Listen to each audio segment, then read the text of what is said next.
في المدينة في فيروس انتشر بسبب القطط، والدكاترة بيحاولوا انهم يحذروا الناس ولازم يفضلوا في البيوت. وبتظهر ايريس مع اخوها لوكاس، وهم هيقضوا اسبوع لوحدهم في البيت لان الاب والام مشغولين بشغلهم في المستشفى، وودعوهم وطلبوا منهم انهم ما يخرجوش من البيت لانه فيه فيروس في المدينة. وايريس بتكلم متابعينها انها تصور وهتوثق حياتها لوحدها مع اخوها لوكاس في البيت الفاضي. ووالد ايريس ولوكاس مهتم بصناعة افلام الرعب، وعمل فيلم رعب بخصوص السفاح والشيطان، والفيلم حقق نجاح كبير وايريس ولوكاس اصبحوا مشهورين في المدينة. وبالليل فيه شخص غريب مراقب في البيت، ولما دخل للبيت شغل فيلم الرعب الخاص بوالد ايريس، وشايف سفاح مهرج عادي بيطارد الشيطان المقنع عشان يقتله. وفي الفيلم السفاح قدر انه يهزم الشيطان اللي خاف من السفاح وقضى على نفسه. والشخص الغريب راح لغرفة ايريس ولوكاس والساعة 3 بالليل، وايريس حست بيه ولكنها لما صحيت ما لقتش حد. ولما راحت تتأكد في البيت لقت متعلقات واغراض غريبة خاصة بالعيلة زمان، وايريس ما شافتش الحاجات دي قبل كده، وحاسة انه في حد بيهزر معاهم هنا، وحاسة بحركات غريبة حواليها، وفيه صوت بيهمس وبيقول انه محتاج تضحيات. والصبح سألت ايريس لوكاس لو كان حاسة بحاجة غريبة في البيت، وقال لها انه ما حسش بحاجة وهو نام كويس جدا بالليل. وحاسة ايريس ان لوكاس بيعمل فيها مقلب عشان يخوفها، ولكنه ما عملش حاجة. وما سمعوش كلام الاب والام وخرجوا للمدينة الفاضية، ومش لاقيين حد قدامهم بسبب خوف الناس من الفيروس. وايريس ولوكاس بيضيعوا في وقتهم وبيتمنوا ان الاب والام يوصلوا ليهم بسرعة. ولما رجعوا للبيت لوكاس معاه كاميرا ابوه وعايز يصنع افلام زيه، وايريس متابعة الاخبار الخاصة بالفيروس، والدكاترة بيحاولوا انهم يلاقوا علاج. وفي حالات موت عمالة بتنتشر في المدينة، وايريس ولوكاس فقدوا التواصل مع الاب والام.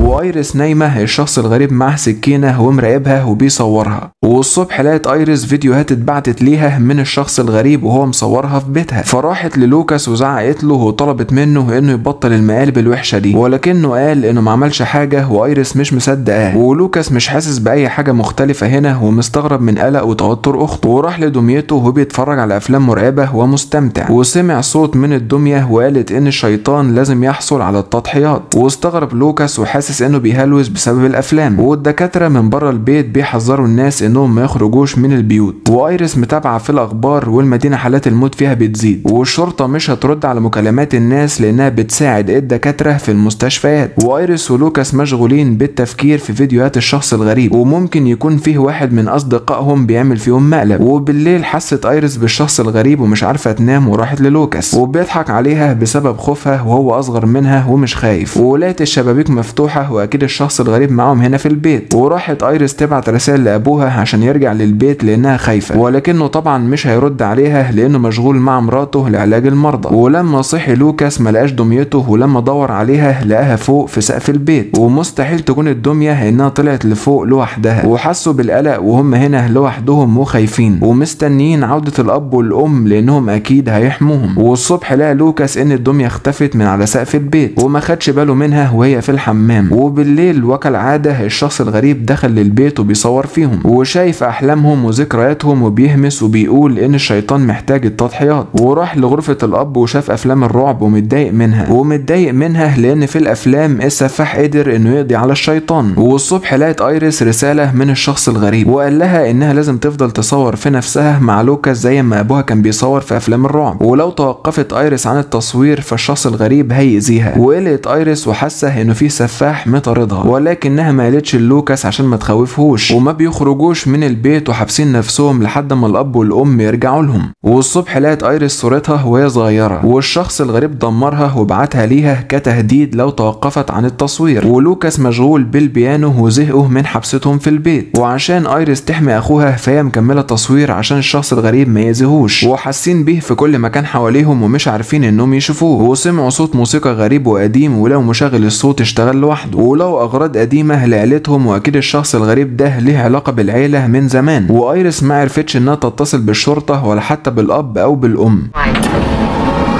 والشخص الغريب بيصور فيهم وهم نايمين وبيتلاعب بيهم. والصبح لقوا فيديوهات ليهم والشخص الغريب مصورهم وبيقول ان الشيطان لازم يحصل على التضحيات. ولقوا رسومات غريبة منتشرة في المكان وبدأوا يقلقوا، ولوكاس عايز انهم يهربوا من البيت، ولكن ايريس طمنته انهم مش هيستسلموا للشخص الغريب ده. وبالليل لقوا الشخص الغريب بعت لهم فيديو مباشر وهو بيصور فيهم وهم في البيت وهو مش فارق معاه، واستغربوا وراحوا يدوروا عليه في البيت وما لقوش حاجة، وهو اصلا حواليهم وهم مش حاسين بيه. ولقت ايريس ان لوكاس اختفى، ولما راحت تدور عليه فقدت التحكم في نفسها.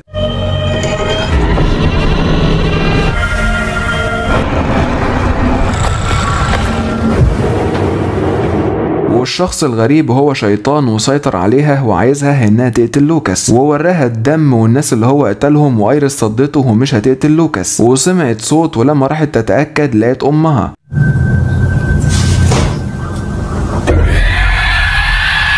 واستغربت من شكلها الغريب وجريت واكتشفت انها بتهلوس، ولقت لوكاس واطمنت انه بخير، وهم لقوا ان افلام الرعب اشتغلت لوحدها في البيت. وصحيت ايريس وسمعت صوت ولقت رسومات شيطانية مرسومة بالدم، ولقت الدم على ايدها ولازم تفضل مع لوكاس عشان تحميه من الشيطان. ولما صحي لوكاس لقى دميته ولقى الشاكوش، والشيطان عايزه انه يقتل ايريس، والشيطان بيتلاعب بيهم وعايزهم هما الاتنين انهم يقتلوا في بعض. وسمع لوكاس صوت ولما راح يتأكد لقى امه، وجري وخاف من صوتها ولقى افلام الرعب شغاله على كل الشاشات اللي في البيت. وبعد كده لقى فيديوهات ليه والشيطان مصوره من كل مكان في البيت، والرسومات الشيطانيه والدم على كل المرايا في البيت، وفيه رساله بالدم على ظهر ايريس. والشيطان عايز تضحيات اكتر من الاتنين اللي حصل عليهم، واستغربوا من المكان وقلقوا على الاب والام يمكن يكون الشيطان قضى عليهم. ولما خرجوا من البيت لقوا المدينه المدمره بسبب الفيروس، ولما وصلوا للمستشفى لقوا الجثث في كل مكان، ومش هيعرفوا انهم يوصلوا للاب والام لانهم اكيد مشغولين، وبره البيت فيه فيروس وجوه البيت فيه شيطان. ولوكاس وايريس مش عارفين يروحوا لفين، وما كانش عندهم حل غير انهم يروحوا يطمنوا على جيرانهم، ولكنهم لقوهم انهم كلهم ماتوا بسبب الفيروس. ولازم لوكاس وايريس يعرفوا تفاصيل اكتر عن الشيطان عشان يقدروا انهم يتغلبوا عليه. وهم في البيت مش عارفين يناموا والشيطان بيتلاعب بيهم، ولازم حد منهم يقتل في التاني، وطبعا مش هيعملوا كده. ولقوا اثار لبصمات لوكاس من لما كان طفل صغير، ولقوا العاب خاصه بايريس من لما كانت صغيره، فاكيد عيلتهم مرتبطه بالشيطان الغريب ده، وهو هينتقم منهم وهيقتل في ايريس ولوكاس. وجمعوا كل الكلمات اللي لقوها في الفيديوهات اللي الشيطان بعتها ليهم، ولقوا حروف مشتركه ووصلتهم لجمله، والجمله هي ان الشيطان محتاج تضحيتين كمان بعد ما سيطر على الاب والام. وسمعوا صوت الموسيقى المزعج وطلبوا من الشيطان انه يسيبهم ويمشي، ولكنه طبعا مردش عليهم ولازم يسيطر عليهم. ولقوا صوره جدهم وتاكدوا ان الشيطان مش هيسيبهم في حالهم لانه مرتبط بالعيله من زمان. وراحوا يبحثوا على الانترنت بخصوص فيلم الرعب الخاص بابوهم، ولقوه قايل ان الفيلم حقيقي وهو تواصل مع شيطان من عالم الجحيم، فاعتقدوا ان ابوهم عمل صفقه مع الشيطان عشان ينجح ويبقى مشهور. والشيطان حقق الامنيه اللي تمنها هي ان الاب هيسلم الشيطان لوكاس وايريس، وتاكدوا ان ابوهم سابهم هنا لوحدهم عشان الشيطان يسيطر عليهم. وشافت ايريس في احلامها انها هي ولوكاس راحوا لشجره غريبه في الغابه وسلموا نفسهم للشيطان. ولما صحيت ايريس سابت رساله لابوها انها مش مسامحاه على اللي عملوا فيها هي ولوكاس. والشيطان سيطر على الاب والام وطمع وعايز لوكاس وايريس كمان. وحاول لوكاس وايريس انهم يبحثوا على الانترنت على طريقه للتغلب على الشيطان، ولقوا ان الحل الوحيد هو انهم لازم يسلموا الشيطان اللي هو عايزه، والشيطان مش هيسيبهم في حالهم الا لما يسيطر عليهم، ومفيش اي حل قدامهم ولازم يرضوا بمصيرهم. وراحوا يحرقوا في كل اغراض عيلتهم اللي الشيطان وصلها ليهم، وبيتمنوا انهم كده هيتحرروا من لعنته، ولكن طريقتهم ما نجحتش ومش هيقدروا انهم يقتلوا في بعض، وهيضطروا انهم يسلموا نفسهم للشيطان، واهم حاجه انهم ما يحسوش بالالم. وايريس حزينه وغاضبه من عيلتها اللي كانت بتستعين بقوه الشيطان عشان يحقق لهم احلامهم. وحاولت ايريس تخرج لبره البيت وتلاقي عربيه للهروب من هنا، ولكنها لقت جثث الناس وكلهم ميتين بسبب الفيروس.